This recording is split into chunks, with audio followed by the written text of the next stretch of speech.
Welcome to Kneppy Invest the World. Every weekend I go through all the companies' charts that are on my watch lists or that are in my portfolios. The main reason I do that is to get a quick gauge of sentiment in each individual company. Sometimes it takes a split second, sometimes it'll take a little bit longer, maybe a few seconds, at the most maybe 10 to 15 seconds. So, and more importantly, it's to find a change in sentiment. So sometimes it's really obvious there's no change and I'll just move forward.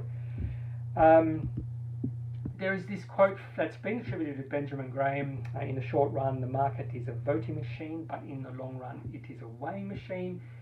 Now, it has been attributed to Ben Graham. I think Warren Buffett said, he did say it in class, so Warren Buffett was a student of Ben Graham. So Buffett did say, he said it in class a lot, in his Ben Graham's literature, I think securities analysis, he didn't mention this. He mentioned the first bit, but not the whole thing. And so I think Buffett may have had a little bit of a say in the quote. But essentially what this quote is saying is, in the short term, sentiment or emotions drives the share price movement. And we can see that on a day-to-day basis. But in the long run, fundamentals or facts drive the share price movement. So there is half-truths to that. I sort of do believe that in a way, but in a way I think they're underselling the role of sentiment even in the long term. So I think sentiment will drive the share price forward, especially if you get some good fundamental news. That can drive the share price movement through 5, 6 months, even through years if that good fundamental news keeps on going, which we see that all the time. Say, for instance, A2 Milk. Good fundamental news there has been driving the price forward for 3, 4, 5 years or so. So what I'm going to do today in my video is just go through all the companies I've had on my videos, just go through their charts, see what they're doing. And first company is SciDev, code is SDV. So in all these charts I've got 5 moving averages. First moving average is the blue line, that's the 10 or 15-day moving average. The red is the 30-day moving average. The mustard color there is 50, the black is 100, and the green is 200. So the way I look at this is the blue and red lines, the shorter term moving averages, is sort of a gauge of short-term sentiment. The mustard color is sort of a medium-term sentiment, which sort of the black is sort of a medium to the longer term sentiment. Then definitely the green is more of a gauge of long-term sentiment. So you can think of the green color as those investors that are in it for the long haul. They're not going to be swayed to sell or buy just based off short-term movements. They may be more swayed by any fundamental change in the company, and we can see that during this time period with SciDev, a general trend upwards when you look at the green. When you look at the short-term moving averages, you can just see this, it could be big movements. For instance, in November 2019, share price went from about 70 cents to 50 cents. That's low in the start of December. And that was driven by just short-term sentiment changes. And then we just had this rapid change again in early December, and the share price went from 50 cents or so to about 92.5 cents. So the only time with SciDev the share price went below its long-term moving average was during the coronavirus, and that makes sense when you think about it, that really even long-term sentiment was taking a hit, but then improved pretty quickly. When I did the video, it was based off a good news story about them getting a contract with BHP. What I was looking for here was the share price movements in the days after the news day. So it was a good update on that news day. But we can see that after that news day, just around here, share price went back towards actually the share price when the news originally came out, and actually went down further. So there was a bit of selling with the news. So I think it was just people taking profits, because it was reaching a bit of a resistance line. So it was reaching this area here where there was a bit of buying. So I think some of these people who were holding here saw the share price to get to their, when they bought in, and went, this is a good time to sell out. Still bullish in this company, still above the long-term moving averages, and there's no reason to sell out just yet. So still bullish with this company. I did buy in well short of, I think I bought in initially about 30 cents or so. I can't remember quite now. So the next company was Magnis. This is the company where my nephew bought, so I'm not a holder of this company. And this pink line, so I've got some additional lines on this. This pink line is a long-term trend. It's down for a long period of time. It was upwards of over $1 a few years ago. This red line here, that's just a bit of resistance there. And this line here was also a bit of resistance based off this price here. There was maybe, some people might call this a saucer, and then the break, whoops. Bit of a saucer here, and then the handle, and then the breakout on this. So my nephew bought just on this red circle here, and that was also a bit of a breakout of this saucer pattern, bit of a resistance here. So that would have been a good time to buy, and he bought around that time. It was perfect timing. Also see a bit of gap theory here. So some people always believe gaps get filled. So there was a bit of a gap here. It actually did get filled on the last trading day on Friday. In fact, it was up 10%, this company, on Friday when the overall market was down 3%. So it's actually fairly good. That's probably all I'm going to say about this company. Next to Qantas, really not much to talk about here. So just see here, just sideways movement in the start. There was a bit of positive sentiment overall from about August last year through to December, January, and then a bit of a downtrend. This downtrend coincided with the coronavirus outbreak in China, so I think there was a negative sentiment right coming into the short-term markets because of that coronavirus outbreak and the stopping, or the flights stopping going into China, and then just the overall general negative sentiment from then on. I can't really say much. You can see most of the swings in share price are just short-term movements. Long-term sentiment still down with Qantas. We did see a bit of a resistance line when a share price got right onto the 200-day moving average. And that was sort of a resistance line. And really nothing else to talk about here. I wouldn't be buying yet for quite a few things. Now onto base resources. This was a sort of a ugly, boring sort of chart. Really until we saw a bit of a breakout with a bit of this was a fundamental breakout and a technical breakout at the same time. So the fundamental breakout was news of the results of financial year 20 and the initial dividend. So that brought a bit of excitement into the market. So a good update. And as I was talking about with SciDev, when I see a good update, I like to see some good either sideways movement, not much downwards movement, even a bit of upwards movement.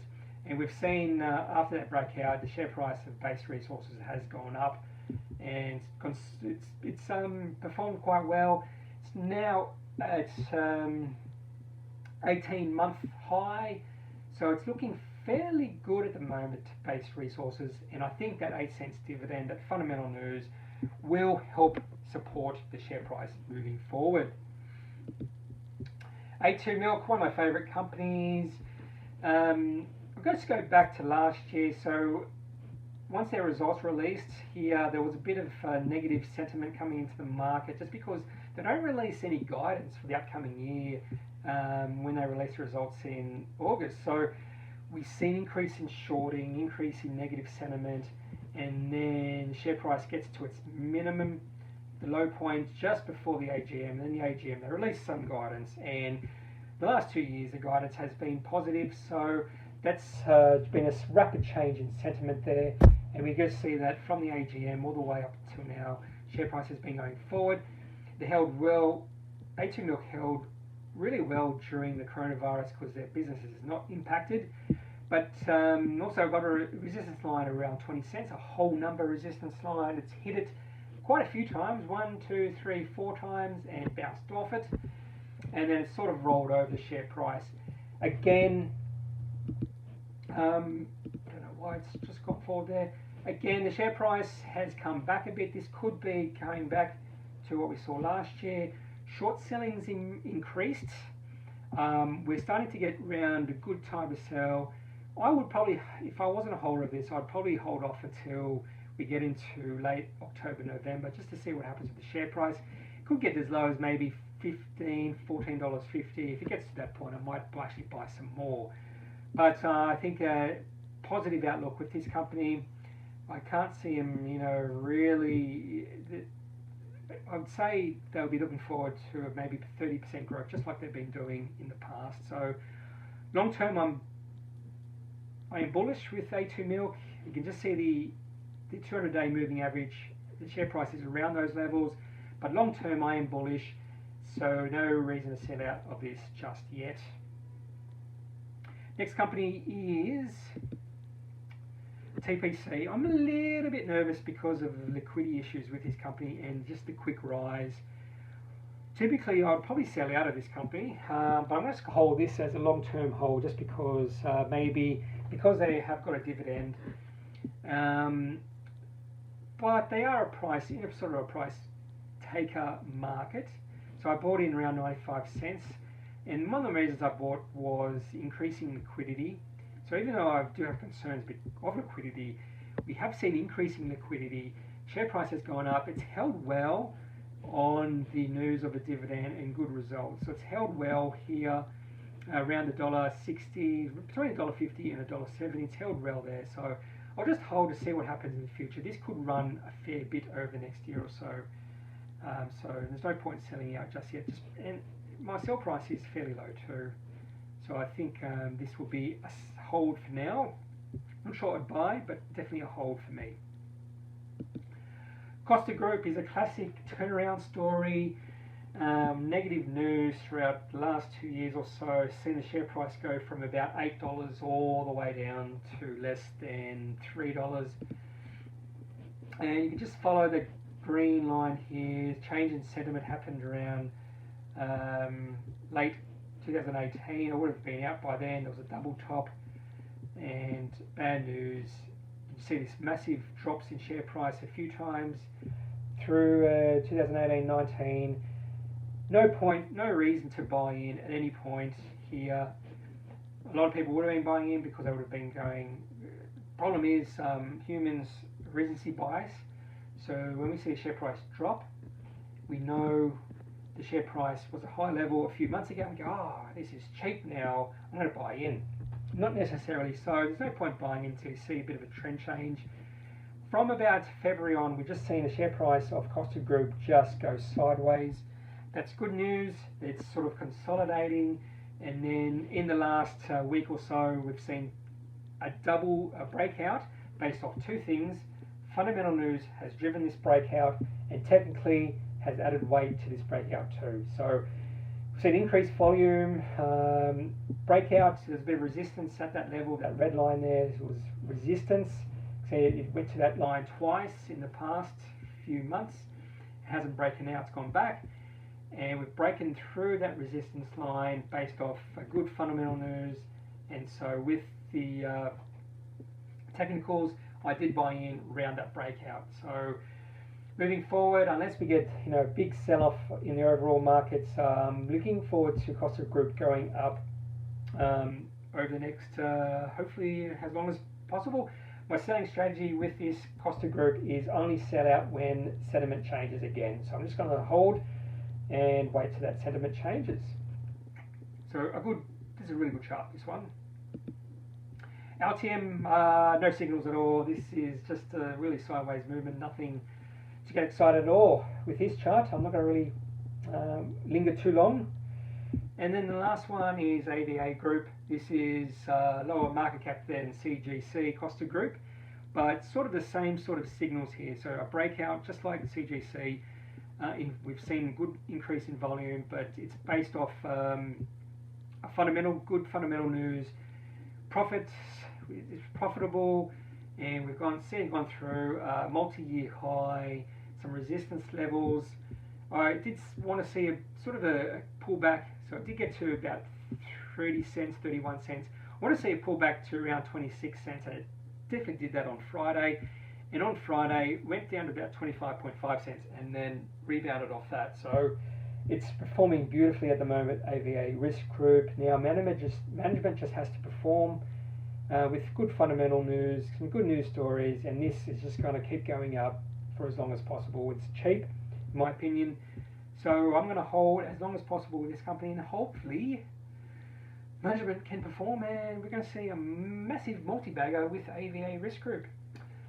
So hope you enjoyed this video from Kneppy Investor World, looking at these charts that some of these companies I've done in the past, and I hope to make this sort of a week or maybe a fortnightly thing where I just look at the charts of some of the companies I'm either holding or have done some videos on.